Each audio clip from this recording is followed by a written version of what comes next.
Thank you for joining us, and thank you, our artists.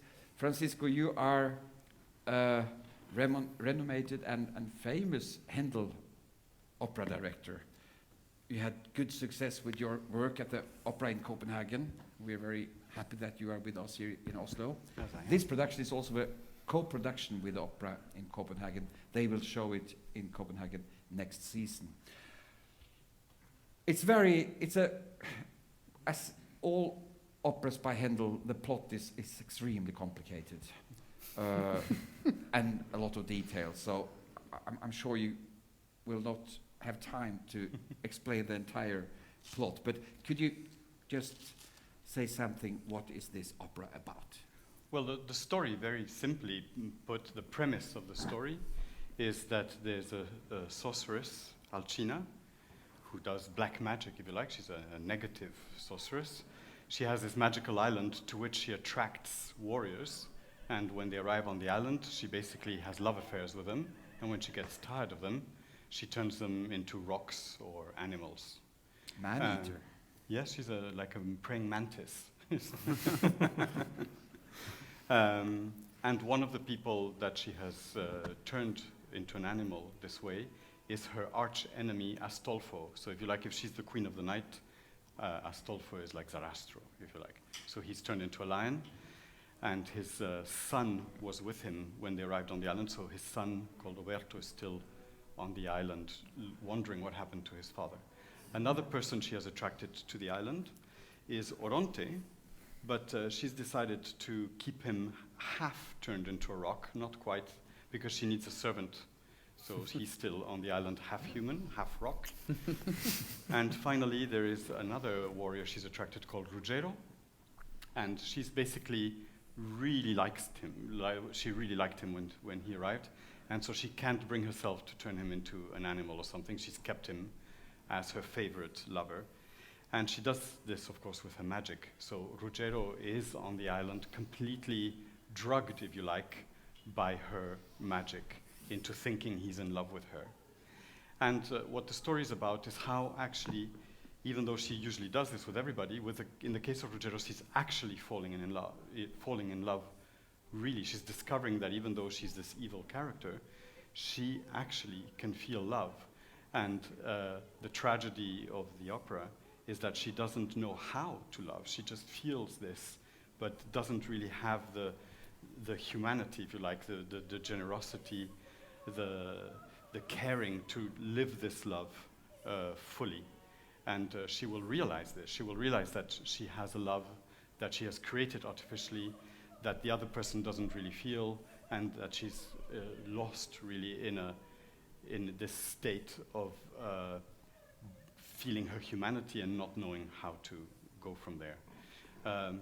The other characters, of course, little by little realize that they are prisoners of her magic, and all they want to do really is destroy that magic and leave this island and free the Astolfo, this Zarastro figure, if you like, and bring back white magic to the world and create the balance, if you like, between yin and yang. So the main line of the narrative is that Ruggiero's wife, a woman called Bradamante, comes to the island disguised as a man and helped by somebody called Melisso, who's actually a friend of Astolfo's. They come to the island to try and destroy Alcina and take Ruggiero and Astolfo away. So the plot is, of course, all the intricacies of how this adventure takes place, how Alcina realizes she's in love, how she expresses her love, how the others express their rage and desire for vengeance against her.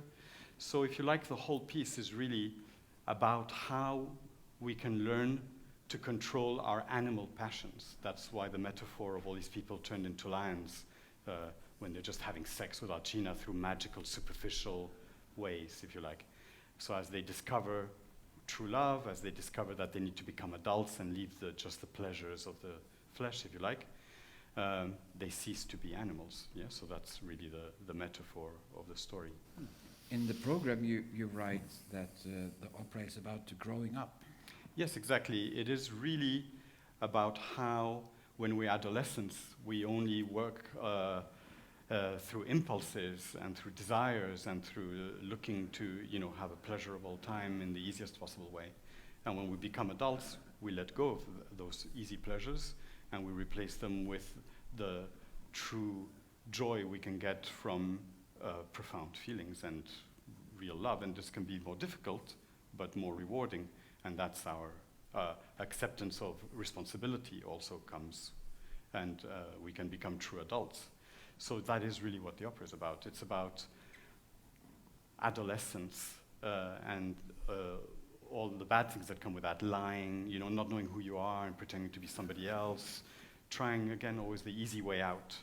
And instead, here, we see how characters become adult. And there's a very important character, which is this little boy, Oronte, the son of Astolfo.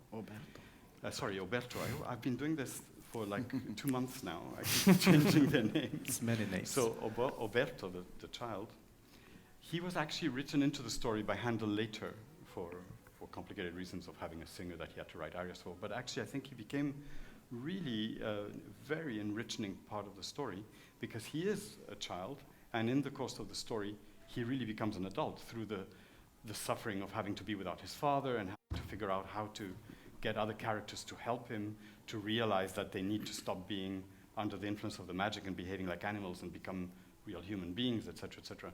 So we really see him become an adult. So in this production, I've made him even more important, and I've taken a little liberty with the text at the end, where normally Ruggiero is the one who tries to kill Alcina at the end, and I've actually made it be Oberto, so everybody realizes in a way that they're just wanting vengeance and they're just being mean to Alcina once they're free enough to do so. Whereas Oberto will have the chance to actually be the person who kills her, and he will not take it. Unlike everybody else, he will say, no, I'm going to be an adult and I'm not just going to be vengeful, and I'm going to use my power to save my father rather than to kill Alcina. Because at that point in the story, everybody else could have also just left the island, and instead of doing that, they're all just like smashing Alcina into the ground, saying, you were really bad. So Oberto is the one who really becomes an adult and shows everybody else how to be an adult, and doesn't kill Alcina, and instead frees his father, and then everybody sings this incredible chorus, incredible music, in fact, and the text of that chorus is, after a long night, we have finally lost our animal and become adults. When you talk about it now, the themes of the opera seems quite modern. The operas, the opera, as all Handel's opera, were written in the first part of the 17th century. Can you say something about the theater of Handel that makes it still accessible for us? Or how do you want to make it accessible for us? Well, I think the characters in Handel operas are incredibly human on a day-to-day level. They're not characters who are trying to bring nations together or something like you might get in Italian romantic opera or something. They're not larger than life. They are life. They behave like you and I. Like in Shakespeare plays, you can have characters that are doing something very, very amusing, like a comedy of manners for one moment, and then something incredibly tragic. The next moment, it can really change like everyday life changes. It's detailed in that way. It's not broad strokes like the 19th century then made us used to. It's all details and very real details. And the way the music is composed enables us really to stage it in that way, because the recitatives that link the arias really enable us to be very detailed in a theatric, psychological way. And then the arias that have a reputation for some reason to be static, because they're very long and repetitive, I actually think are more action-filled than arias in a 19th century opera, where basically an aria is just one idea that the character is expressing for a little while. Here we have this shape that I'm sure they will talk a lot about later, which is called the da capo aria, where you basically have the singers singing one theme, then they sing what's called the B section, which is a different theme that's shorter, and then they repeat the first section. But what's beautiful is that this B section usually changes what they feel. They've told us, I feel this way, then the B section they say, but this, and so when they sing I feel this way again, they don't feel the same way anymore. So they sing the same music, but they have to sing it differently. And what we've been working a lot on is how to make it really different. And that, of course, comes through the improvisation of ornamentation and what's called the cadenza, which is the final improvisation at the end of the aria.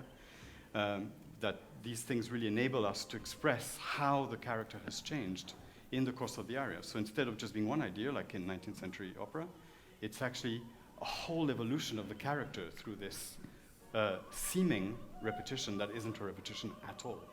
It's the same music, performed completely differently the second time. But Handel was also an impresario. Yes, he was very commercial practical. entrepreneur. He needed to fill the house with people, and his way of making theater was also very Visual. entertaining and visual. Yes. I mean, these were really the musicals of the time, and there's a whole group of Handel operas that we have now in the modern times analyzing them. We've called the magic operas. This, of course, is one of them, because there's a magic character in it. And these were meant to be incredibly visual spectacles, really like musicals now. People would go to the opera to see the new machinery, like we now go to the movies to see special effects. Exactly the same attitude. And the costumes and the new ballets and all these really visual effects. And of course the new superstars singing also, the way we would now go to a musical or again to a film. You know, we go see Brad Pitt in something with lots of special effects. It's exactly the same. So you're asking me about the modernity, and many of my colleagues want to make these pieces modern by putting them in a modern context now, like updating them, if you like, or finding a social, political context can be very interesting because, of course, you can do that. But what I wanted to do is really take it into this special effects adventure land, because that's the best way, I think, to tell these stories that are about archetypes and about profound archetypes, things, metaphysics, if you like. We're not talking about a social political thing. We're talking about love, becoming an adult, the sacred side, the harmony of things behind the universe, all these things that actually modern audiences are very interested in. What people are really interested in nowadays, in general, are things like Avatar or The Lord of the Rings. There's always this seeking for stories that go beyond our everyday life into bigger, deeper themes. And the fairy tale world, if you like, enables you to go into that world without getting lost in social, political everydayness, which is just, again, the same thing over and over and doesn't take us forward. So I wanted really with the show to enable us to go forward in going to a very popular place, if you like, which is what was intended by Handel, and that we can enjoy too, and through that enjoyment of this fantasy land, go into these deeper themes. And I'm sure they will also talk that musically, of course, that is very important, the sense of pop music, if you like, of that time, and of pulse and rhythm. So the production also tries to be visually very kinetic, if you like. A Baroque opera used a lot of in-view scene changes with lots of little flats that would change very fast, and people coming out from traps and coming down from the flies. There was this sense of movement, and dance was used a lot. Alcina is a piece that was actually written with ballets in it. So there's a real sensual sense of the rhythm of the music that comes from dance moves mostly, as they will talk as well in a moment. So I wanted the scenery to have something very mobile like that. I wanted to have not dancers, but people who move in the rhythmically. So you'll see it ends up being a show that you will see looks quite modern in its aesthetic, but I think it's genuinely Baroque in its attitude, and hence more modern, I think, than a Verdi or Puccini opera that are still somehow in the 19th century. Now in the 21st century, we're much closer to the 18th century, I think, in the way we think, and certainly the way we think of music. That is the point I would wish you could speak more about. We don't have time now, Francisco. You have to go back to your rehearsal. I think it's extremely interesting point. I can promise you a very spectacular production. We will have flying sopranos, mezzo-sopranos. Flying mezzo-sopranos. We will have lions in cages. Cages coming up from the. We even have a machinery, and we have a supernova. So it will be quite spectacular production. But Now I you must will go. have to go back to the light rehearsals because we need To make the use supernova. to make it. Thank you very much for taking Thank your you. time, and Thank you very much. we will just continue.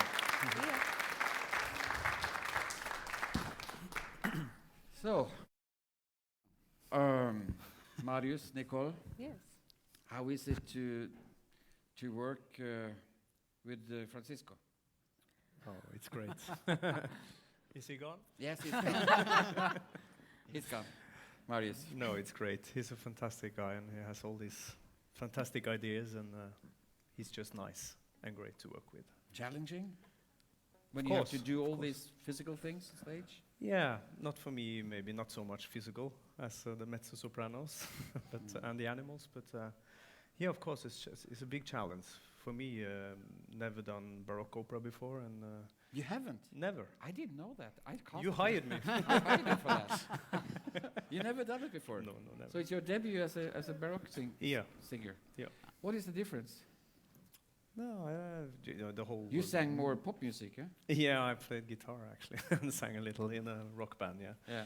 But you That's a know, long jumping way. from Verdi last time and to this is it's a big jump. But I have learned a lot from these guys. They are You did well. fantastic, and from her as well.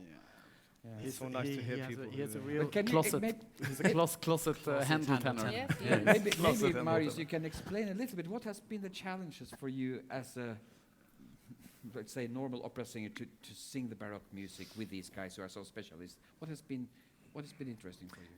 No, it's this. You talked about it. This way of the music has been written, and you should think the rhythm totally different because it's very much more dancing. You say like, you know what I mean? Well, that should be closer Yeah. to pop music. Yeah. Somehow. When we stand like that, can't do that when you're singing opera. Of course you can. No, it's just the lines and of course all these coloratura things I never done before. So yeah, I have learned a lot. I can't say more now. Well, I I'm still have a lot to learn. very happy because your next big part will be Don Ottavio and Don Yeah, Giovanni. I So know. this is a kind of good school before that, isn't It is. It is. Of course, it is.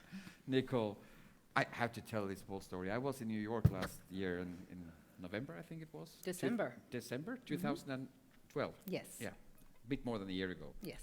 And there was an audition. A lot of people came from all over New York, and you came from Houston Yes. to New York in order to audition I did. in a church very close up west Manhattan. Yes.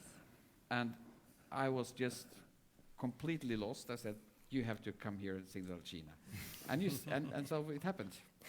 Well, I had seen Alcina about a year and a half before, and when I saw the opera, I was sitting in the theater, and I said, I have to do this piece. And I went out the next day and bought a score, and I sat at home, and I was like, one day I'm going to do Alcina. And I didn't know that he was looking for an Alcina when I did the audition. So I came into the audition totally blind, and I sang Se Pietà from Julius Caesar, and which I usually do. And so afterwards, he was like, would you like to come and sing Alcina? No, he said, have you ever sang Alcina? And I said, no, but I have a score at home waiting for someone to pay me to learn it. And so I was so excited when I walked out of there. I was like, oh my gosh, this is for Alcina. And I immediately went home and I cracked the score, and I was so glad when I got the call that I was able to do it. It is just an incredible piece of music. I mean, in general, the whole opera is spectacular, but I mean, Alcina, like we talked about it, there's not a bad aria for her. I mean, and the role, not just the arias, dramatically, she's such an interesting character. As Francisco was saying, that she's, practices in the dark magic. But if you scrap that little part of it and really don't look at it that much, I think she's the person that's most wronged in this opera. She takes people into her island. She loves them. She discards them, but she still takes care of them in her own way. But, she really wants to find true love, and it's hard for her because she just doesn't know how to do it.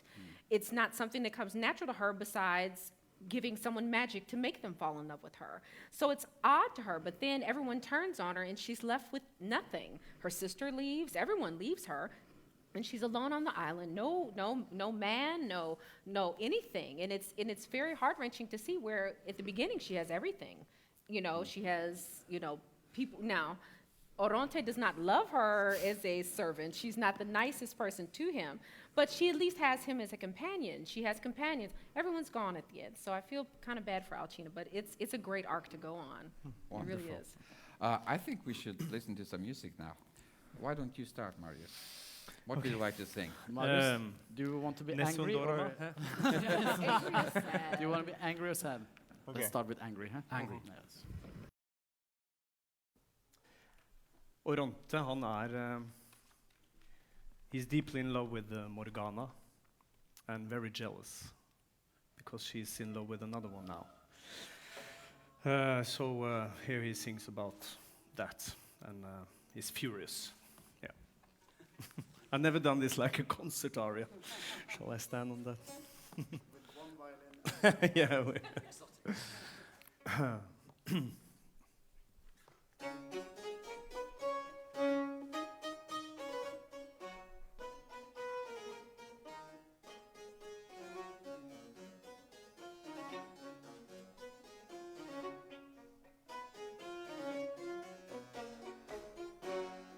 Foglion vile affetto non è la sua beltà che trionfar la fa superba del mio cor che trionfa la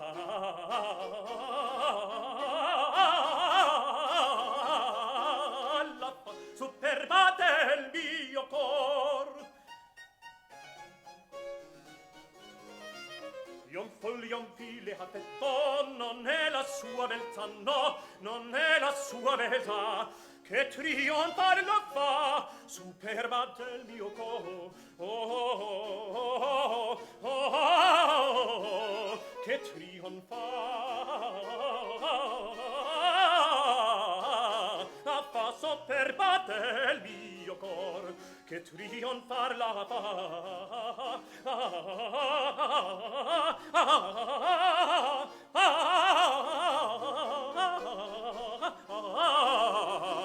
superba del mio cor.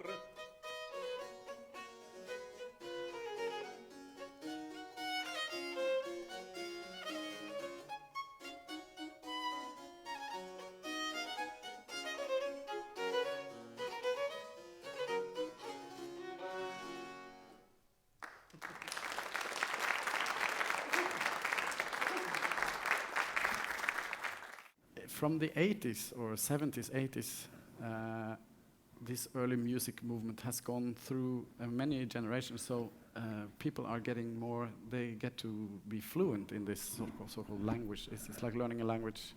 Now we know how to improvise or to talk a bit with dialects, or we can use irony or humor. It's like it's become our sort of home. It's not anymore interesting to say this is how an instrument looked or sounded, or this is what they were wearing, or we should play it like this because it was. It's now become like an own sin egen gren, sånn musikksjanger. So we have learned how to speak the language, so that has opened up the variety and the dramatic contents of these fantastic operas. Nicole, you don't only sing Baroque music, do you? No, I do not. But you have done some, I know. Yes. Can you say a little bit about how it is for you, the difference of singing, let's say, romantic music from the 19th century and now Handel? I have to say there's more freedom in singing Handel, because I think when you have romantic music or even classical music, there are certain parameters that you have to fall within. And just like working with Chris and Bjarte, we're finding the colors, finding the tempo, finding the breath, finding the space, where there's more space and more flexibility to work, where you still have structure, but it's not as structured. It's like singing Don Elvira. You know, it's like, it is what it is. You sing mitradi this way, and you know, I mean, you can do it, make it your own in its own ways, but it's always mitradi.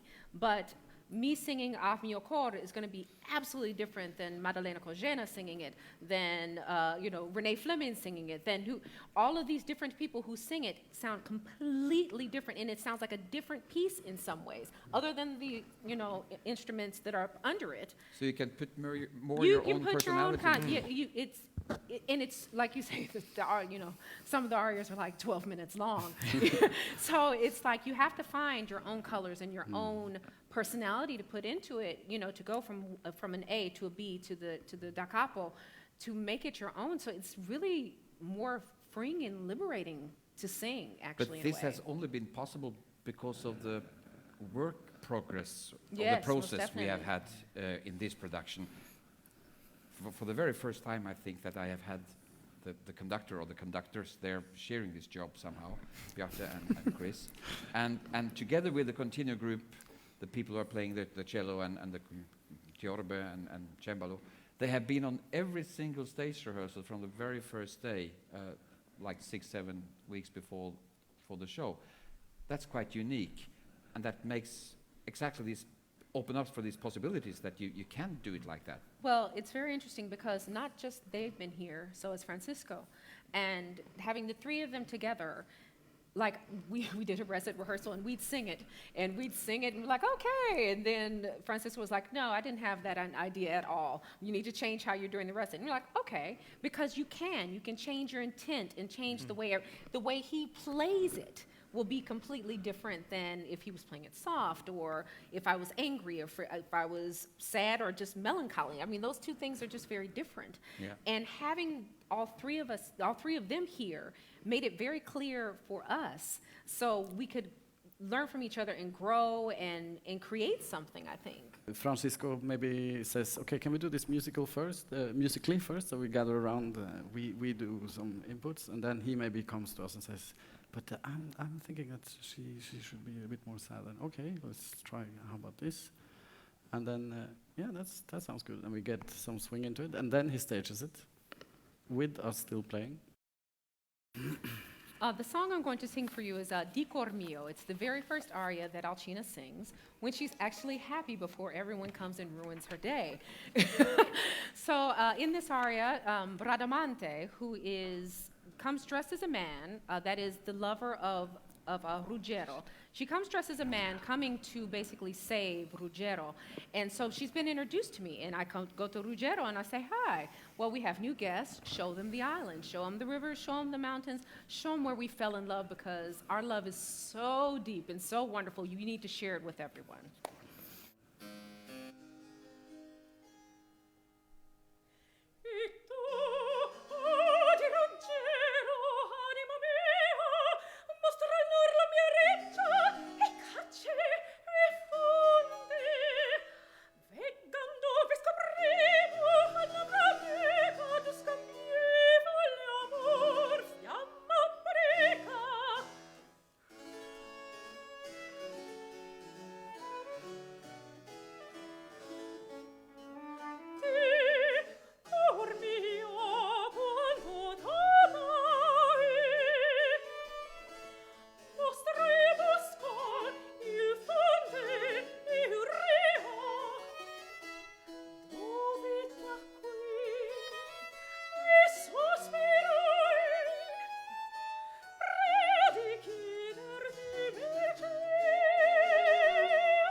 you feel that you can more improvise Yes. in the creation? Yes. Yes. Yeah. It's not everything is not set in boxes. You can No. create the music in the And in rehearsal period. Yeah. It can evolve.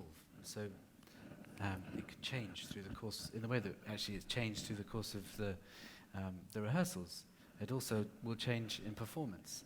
Yeah. And what's wonderful is that we talked about Handel making these wonderful characters with the music, but he also gives a huge amount of room for the singers to step forward and show their virtuosity and their artistry and their flamboyance and their ability to move you. So, this is what makes Nicole's role so amazing. This role of Alcina is that I really think Handel loved this character, because he writes every aria is different, and it has, not only he has this wonderful development of character from this first aria that she sings through to the amazing tragic last aria that she sings, but also the variety allow her to show and to actually completely beguile you as the audience, to make you fall in love with her as a character, like all these warriors do. Okay, so the whole of this idea is that she can show off her vocal prowess with this aria, and you go, wow, this is amazing. I'm totally falling in love. And then once you've fallen in love, you realize that Handel has also tricked you, along with Alcina, because she's not what she's actually pretends to be.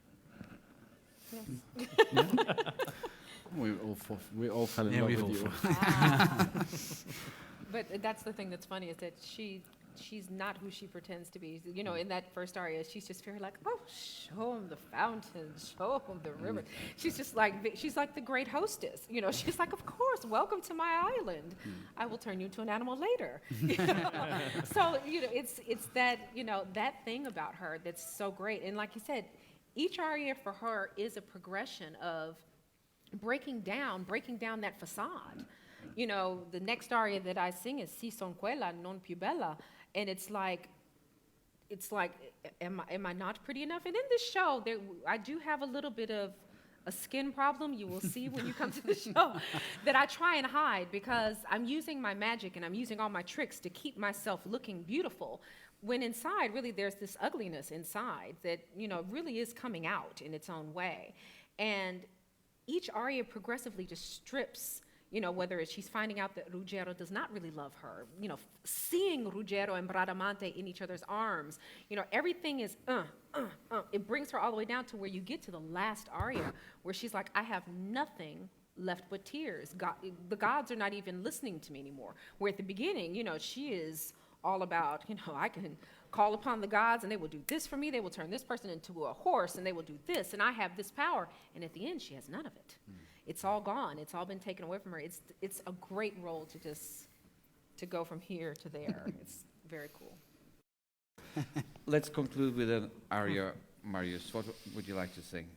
This Un momento di. Yes. And then Good we And choice. it's like very opposite of Alcina, because I'm very looking like an orc from the Lord of the Rings in the beginning, but actually getting more human. You're and more beautiful. pretty. You have the opposite experience of Yeah, and Oh, she's yes. getting uglier. Yeah, get uglier. uglier. And I have a crush on Morgana. And, the sister, Alcina's sister. Yeah, Alcina's sister. And in the third act, when I sing this song, we have this very nice things going on the floor. Very good. And And if thank you you will very much see. for coming. And if you're wondering about what dance rhythm this is, then this is a chaconne.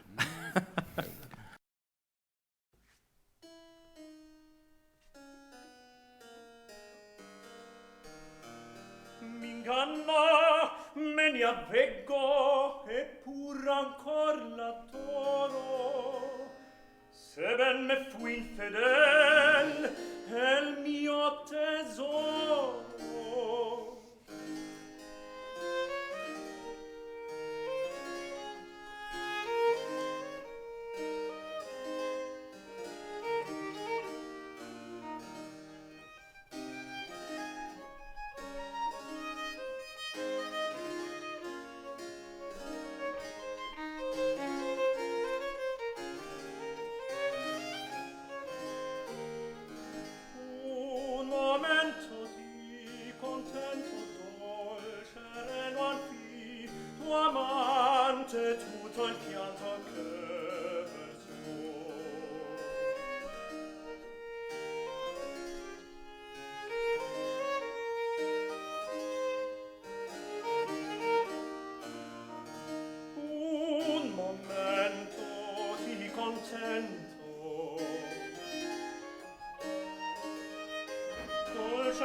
non fido amante, tutto il pianto che versò.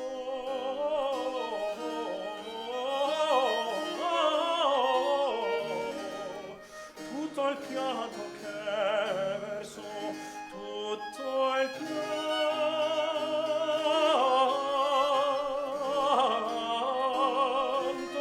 che versò, dolce nen, tuan fido amante.